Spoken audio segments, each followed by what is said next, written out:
All right. Good morning, everyone. Afternoon if you're on the East Coast. I'm just going to wait just a couple of seconds to get started so that everyone can kind of trickle in. All right. Great. Good to see you all here. All right. So I know a lot of people watch this via the recording. So I will get started right away. And if you have any comments, questions along the way, please post them in the chat.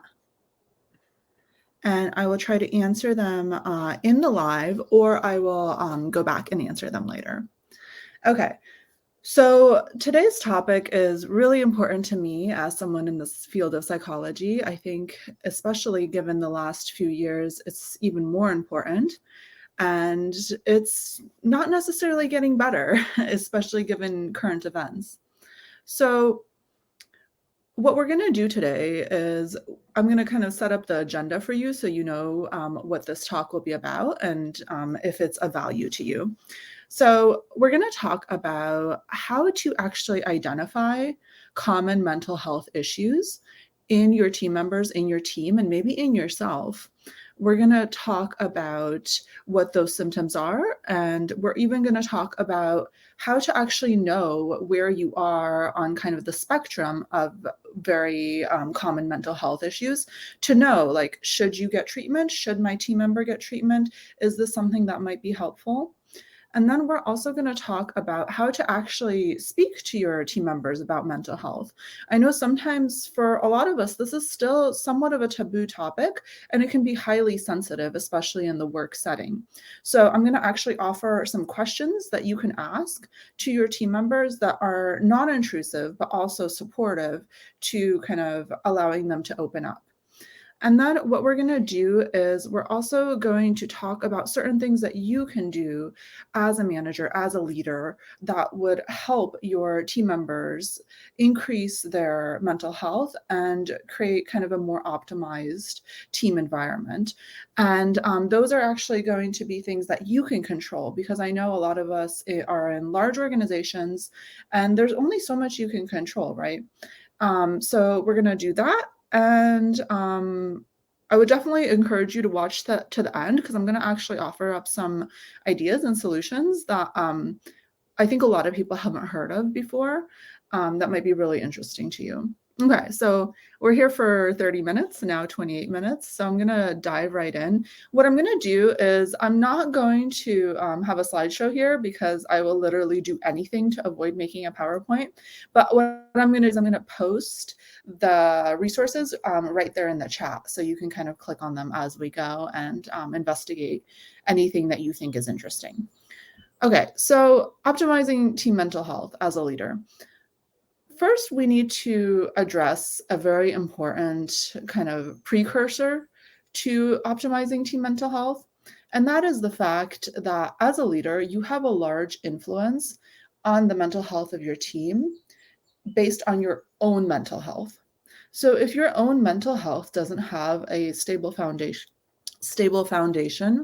then that's going to have a spillover effect on those around you. So in psychology, we have something called emotion contagion, and that essentially means that our emotions are contagious. And unfortunately, negative emotions, what we consider negative emotions, are actually more contagious than positive ones. And so if you're someone that experiences quite a bit of stress, anxiety, that is going to have a spillover effect on those around you. And that's not necessarily to blame you for experiencing any mental health issues or having struggles. It is to say that as someone who really wants to be in a leadership role, it is also your responsibility to be very mindful and responsible for your own thoughts, feelings, and kind of mental health foundation. So with that said, kind of a bit of a caveat, I'm going to kind of dive right in here, and I'm going to talk about what the top 3 mental health concerns usually are on most teams. And so I just realized I didn't introduce myself, but my name is Alyssa and I'm a leadership coach. I work mostly with individuals in high tech. So that's kind of my area of expertise. And that's kind of the lens I view things through. I do have a graduate degree in psychology from Harvard, and I'm actually working on a doctor of psychology as well. So that's kind of my background here. Okay, so currently, what I'm seeing in the field is that there are three mental health concerns that are quite prevalent in a lot of organizations. And so those are depression, anxiety, and burnout. And in the field of psychology, these are not necessarily diagnoses. So, for example, anxiety is not necessarily a diagnosis. So, in psychology, you would actually be diagnosed with general anxiety disorder. And we have this thing called the DSM, which is kind of the Bible for psychology, and that's how we would diagnose things. But I'm going to use more of the colloquial terms here so that we can kind of just speak about it in a more informal way. So let's go into depression. So with depression, there's several criteria that typically most people think of when somebody has depression, but there's also symptoms that a lot of people don't know. So if you have someone around you that might be suffering from depression, it's important to know these other symptoms because a lot of individuals, particularly males, have symptoms of depression that might not be what you would call kind of the stereotypical symptoms. So with depression, we know that at any point, 8.4% of the population has clinical depression. This is from the year 2020. And post-pandemic, we actually saw a 25% increase in rates of depression. And with depression, you often have something called anhedonia, which is essentially when you do not receive any pleasure from the things that you normally would have enjoyed. So if you know an individual that normally would have really enjoyed their work or enjoyed kind of the project they're on, and you've noticed that they had a significant drop off in that, and there seems to be no reason why, then that typically can be an indication of depression. And oftentimes, individuals who kind of drop into a depression often don't know that they're in a depression. They kind of feel that something has changed, but they're not sure why. So, some kind of physical symptoms to look out for are extreme weight fluctuations, are really common in depression, extreme fatigue, actual physical pain. So oftentimes depression actually hurts, like it hurts physically. This is something that a lot of people don't talk about. And brain fog. So kind of having that sensation that your thoughts aren't really coming to you as quickly as normal and you feel very cloudy in the head. So those are just some things to look out for. I'm going to post an NIH article here in the chat for you to look out for because there's actually quite a bit of variability in depression among different populations. So that's important to know. And this is recorded. So I do have a comment asking if this is recorded. This will be recorded. You just come in here with the same link and you'll be able to view it as a recording. Okay, so onwards to anxiety. This is something that actually I see as being possibly the most common in the field that I work with. And so we know that with anxiety, there's a 33% lifetime case of anxiety, meaning that as an individual, you overall, 33% of individuals will develop anxiety at one point in their lifetime in the United States. So with anxiety, common symptoms are racing thoughts, insomnia, and I'm going to focus more a little bit on the less common symptoms because sometimes those are easier to identify and oftentimes not something people are looking for. So some less known symptoms of anxiety are fatigue, which is essentially like being tired all the time, perfectionism, stomach aches. So, with a lot of mental health issues, they're often highly correlated with gastrointestinal issues. So, this is oftentimes the sign that a lot of individuals can report to their doctor or to their psychiatrist, um, because it's the most obvious sign to them. And oftentimes, if you're not somebody who has a very kind of strong connection with your mental health, this is the sign that is very apparent to you.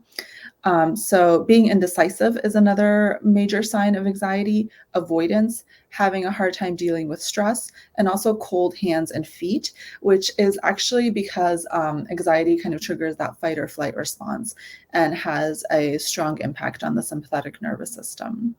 Okay, and so what I'm going to post here is another article here.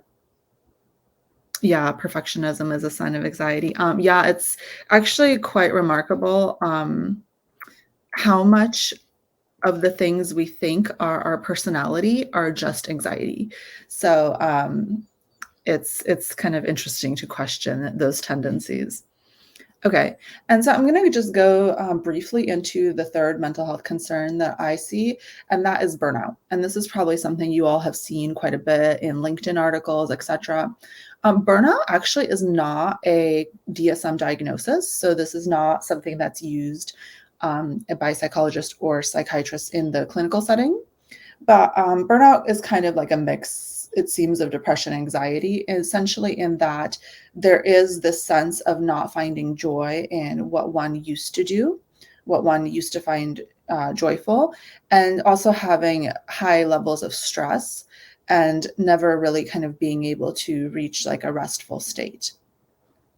And so, with all three of these issues, I think it's really important to know that these all exist on a spectrum. And I think this isn't talked about enough, but essentially, there is subclinical depression, there is subclinical anxiety, and there's subclinical burnout. It's like anything, there is a spectrum. And I did have a psychology professor that once said that subclinical depression is actually the most difficult depression to live with because essentially you don't feel good. You feel quite bad, like you're not enjoying your life, you're not really yourself. But at the same time, it isn't bad enough for these individuals to seek treatment. And so it often carries on for very long periods of time, and it can be quite painful to live with. And again, it's something that's really difficult to see sometimes because certain individuals will kind of identify as someone that maybe has perfectionistic tendencies or worries a lot, or someone that just feels sad or guilty more than usual. Guilt is a very kind of common indicator of depression. So that's also something to look out for. It's kind of difficult to have depression without that guilt aspect. Okay. So now that we've kind of talked about that, I just want to note here that I'm not sure if everybody knows this, but there's something called the Mental Health Parity Act. So when it comes to treating mental health issues, we actually have legislation that stipulates that insurance companies must treat mental health issues the same way that they would treat physical issues, meaning that all these mental health issues will be covered by insurance. So, if you work at a large tech organization, you typically have excellent insurance. And so, if an individual on your team does have these types of maybe indications of some struggles, then you can actually maybe suggest or even kind of offer up this information that this is something that would be treated basically either for free or with a small copay by a psychologist or a psychiatrist.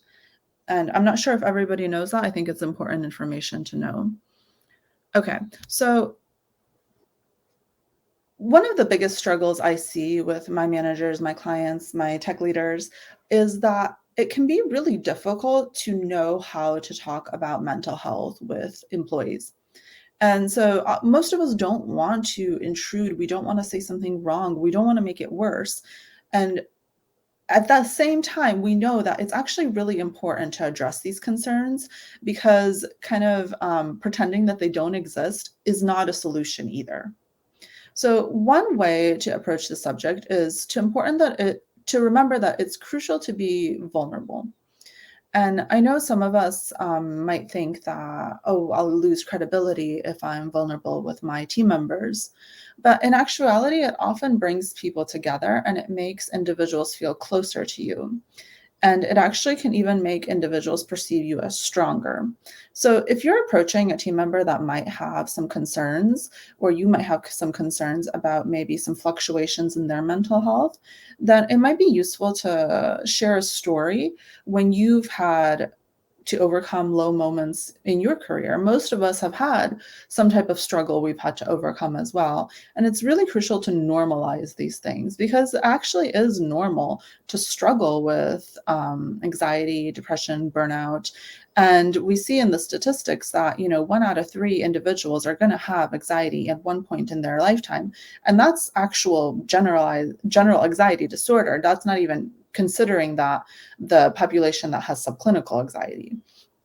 Okay, so as you're vulnerable with your kind of team members in this situation, it's also important to remember not to pry. So um, it's crucial to not kind of feel like the team member is being interrogated because this is a sensitive topic and we want to kind of create a no judgment zone. So it's important to approach any conversation about mental health from an angle of kind of like, how can I help you right now? Instead of asking a lot of intrusive questions, because you don't actually need to understand exactly what's happening with that individual to help them, unless they want to share that with you. But if they want to share that with you, they will. And so remember that a lot of individuals in the grips of a mental health challenge don't realize it. So from the outside, you might see like someone that was a high performer suddenly start performing in a very much lower capacity. And you might see the change as almost like black and white, and something is up. But for a lot of individuals, this kind of descent into a mental health challenge can almost be like kind of the frog in the slowly boiling water. To them, it might have happened gradually, and they might not have realized it. They might kind of just feel a sense of confusion of why life isn't kind of the way that it used to be. And a lot of individuals will kind of use environmental circumstances. So, like maybe the pandemic or current news events to kind of rationalize their struggles, which is extremely valid, but also it's not super helpful if they're using this as a way to avoid seeking help. Okay, so what I'm going to do next is I'm going to post the assessments that are really good for burnout, anxiety, and depression. Because, like I said, most of us oftentimes don't realize that we are struggling with something that could really benefit from treatment. And so it's really useful to take one of these assessments and maybe even offer it up to anyone that's open to it, to really show you that, hey, like you're playing life on like the really hard level right now because you're struggling with something that's very difficult, and it is not you, it is the fact that you're experiencing a mental health challenge. So in my perspective, assessment can actually be very freeing because you can realize that the struggles that you're having right now or a team member is having are not necessarily due to you. They're due to this mental health crisis that you're in. Okay. And so what a couple other things that you can do to kind of help address mental health concerns on your team is to check in. So sometimes managers kind of worry about checking in too much, but I think it's safer to skew on checking in too much rather than too little, because when we check in too little, things get missed. And even if somebody does really well as a kind of a hands-off employee, that doesn't mean that they're not struggling. So quick check-ins just to see where they're at. And it's really important to kind of see where individuals are at and meet them where they're at. And one other thing that might be useful is to really figure out what mental health resources your organization provides, because there's a survey done by Blind, which is like a private social network for professionals, that indicates that the major tech companies, employees actually don't feel supported via mental health resources. So the statistics are pretty staggering. I think Amazon is something like only 14% of employees feel supported. Microsoft is, I think, closer to 50. But I can post that link in the chat later. If you want that resource, just DM me. But I've posted about it on my profile before, so you can see it there. Okay. So we have 10 minutes late, so I'm going to like jump straight into some of the actionable things that you can do. Okay. So first of all, I think it's really important to showcase a high level of flexibility and growth mindset. So we really want to focus on things that individuals can do better rather than what they're doing wrong. So that kind of hope for improvement is really important for mental health. And so, as someone who's leading a team, it's really crucial to look for the opportunities rather than the risks, because individuals who struggle with depression, anxiety, burnout are really good at seeing the glass as like half empty. So it's really helpful to kind of be the person that comes in and really has that mindset of the glass as half full. And so, one other kind of aspect of these challenges is that essentially individuals with anxiety, depression, they have a strong sense that their environment is unsafe. They kind of perceive unsafety everywhere, and that has very strong indications in their bodies and their minds. And so it's really crucial to kind of be aware when you're creating environments of unsafety. So maybe like pushing, a very aggressive deadline, or maybe kind of making a situation be perceived as kind of life or death, like black and white. That can really aggravate some mental health challenges. So in psychology, we know that perception is everything. So we can really skew the narrative that's happening for individuals around certain projects or mindsets. And another thing that could be really helpful to you as a leader of a team is to remember to be really aware of individual circumstances. So, if a team member is a new parent, if they've just gone through a significant life event, maybe a bereavement or a divorce, there is usually going to be some mental health challenges. And it's important to know that these life circumstances are highly stressful, and they're very difficult. So kind of taking that individuality um, into your kind of thinking of this team member is really important. Okay, and so I'm going to talk about a little bit more about the biological underpinnings of these mental health concerns that maybe aren't talked about quite as much in the popular media. And so we know that with both depression and anxiety, that circadian rhythms are actually quite important.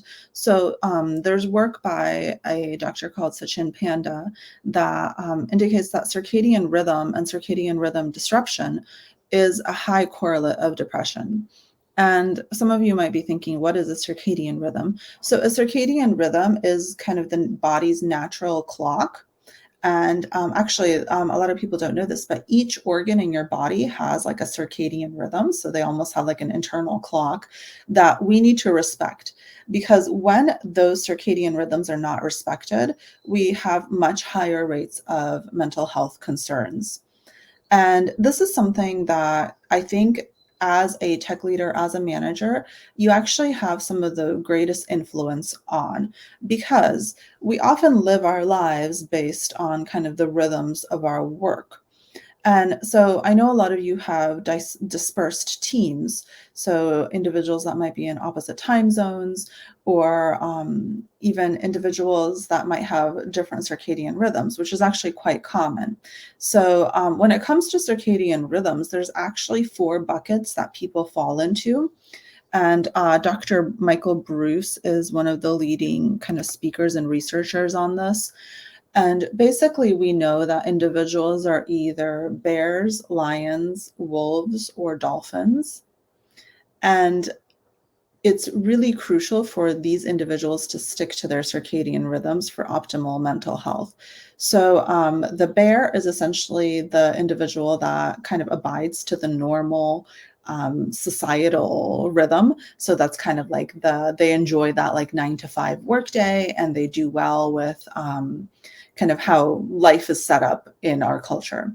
The lion is somebody who typically wakes up extremely early. So this is like a 4 a.m., 5 a.m., and they go to sleep quite early. And their highest productivity is very early in the morning, earlier than most people wake up. The wolf is essentially somebody who stays up very late. In my experience, I don't know why this happens, but I feel like software engineers like skew towards this.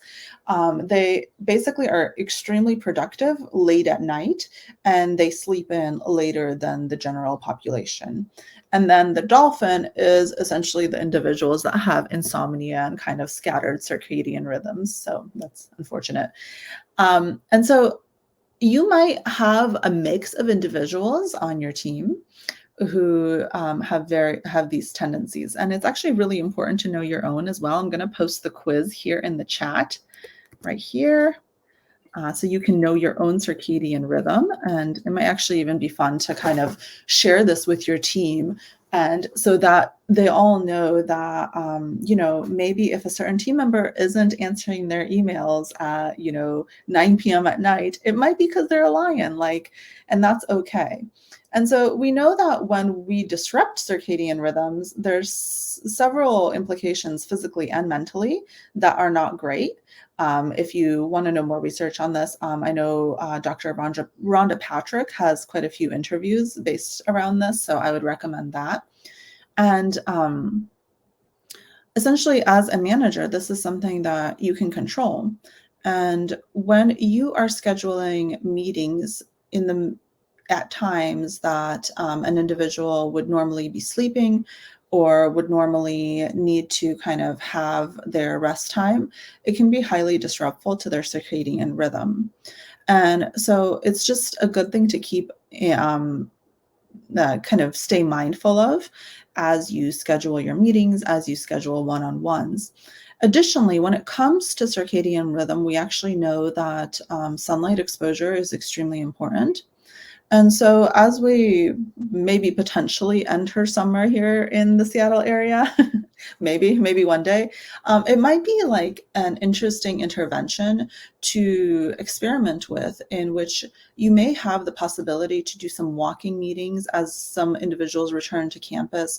And in kind of utilizing this intervention, you could have quite a bit of significant benefit to your team members, in that there would be sunlight exposure, which is very beneficial to circadian rhythm, and also exercise, which we know is extremely effective for reducing rates of anxiety and depression. And I know this sounds almost like somewhat of like a silly, kind of not good enough intervention, where it's like, oh, you want me to have a walking meeting. But these little things can actually have a snowball effect.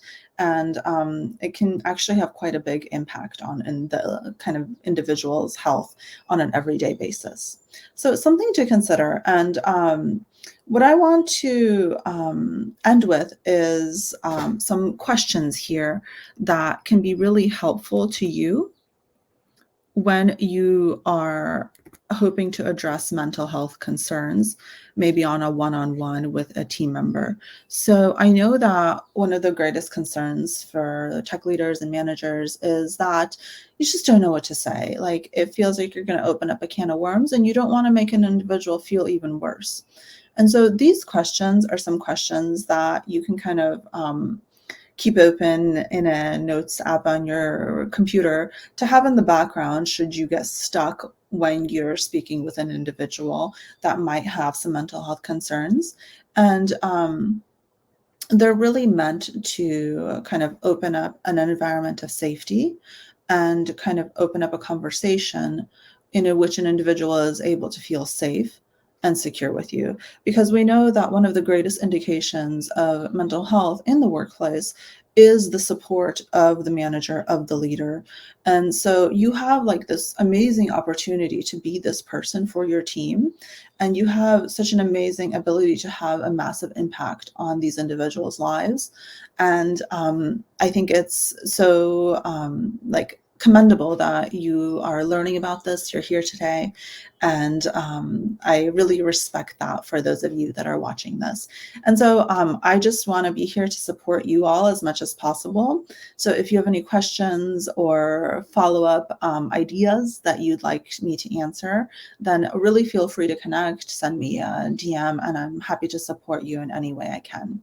Okay, so we are almost right there on the 9:30 mark here, and I very much want to respect all of your time.